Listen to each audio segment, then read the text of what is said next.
કેમ છો? મજામાં? સુવાક્યોની દુનિયામાં, સુવિચારની દુનિયામાં આપનું સ્વાગત છે.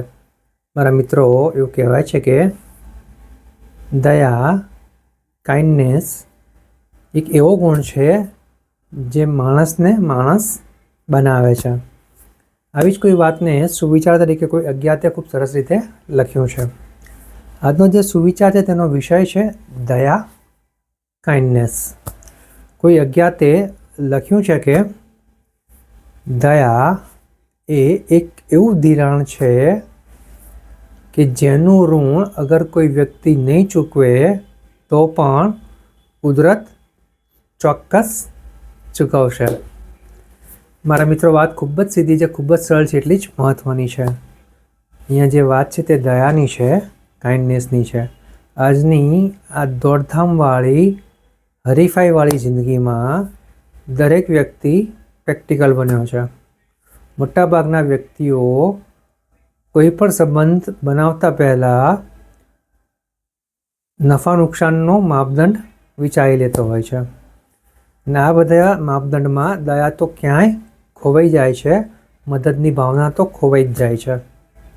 એ મારા મિત્રો, વાત ફક્ત એટલી જ છે, જો આપણે ખરેખર માનવ છીએ અને માનવ જ બની રહેવું હોય તો આપણામાં દયાનો ભાવ લાવવો પડશે. દયા એટલે મતલબ એવો નથી કે જેને તેને માટે દયા દાખવવી, જેને તેને મદદ કરવી.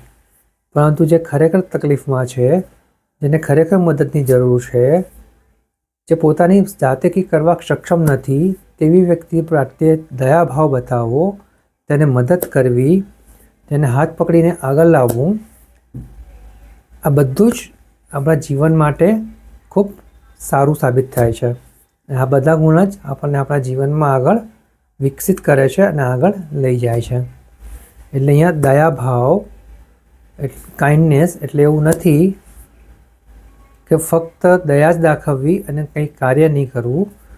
દયા, કાઇન્ડનેસ એટલે એક એવી વાત છે કે જ્યાં ખરેખર ખબર છે કે અહીંયા મદદની જરૂર છે, અહીંયા દયાની જરૂર છે, અહીંયા આપણે કંઈક કરવાની જરૂર છે. જો ત્યાં આપણે કંઈક કરીએ છીએ, દયા બતાવીએ છીએ, મદદ કરીએ છીએ, તો ચોક્કસ જ આપણે આપણું ચારિત્ર્ય ઓર વધારે મજબૂત બનાવીએ છીએ. બસ મારા મિત્રો, દયાનો આ જે સાચો અર્થ છે તે આપણા હૃદયમાં ઉતારીએ, આપણા મનમાં ઉતારીએ અને જ્યાં ખરેખર દયાની બતાવવાની જરૂર છે, જ્યાં ખરેખર મદદ કરવાની જરૂર છે, જ્યાં ખરેખર હાથ પકડવાની જરૂર છે, ત્યાં આપણે હંમેશા તૈયાર રહેવું જોઈએ. બસ આટલું શીખી લઈએ, જાણી લઈએ તો ચોક્કસ જ આપણે આપણા લક્ષ્યો જે સારા અને સાચા બનાવ્યા છે ત્યાં સુધી આપણે સારા અને સાચા રસ્તે સંતોષપૂર્વક ખુશીથી પહોંચી શકીશું. Thank you.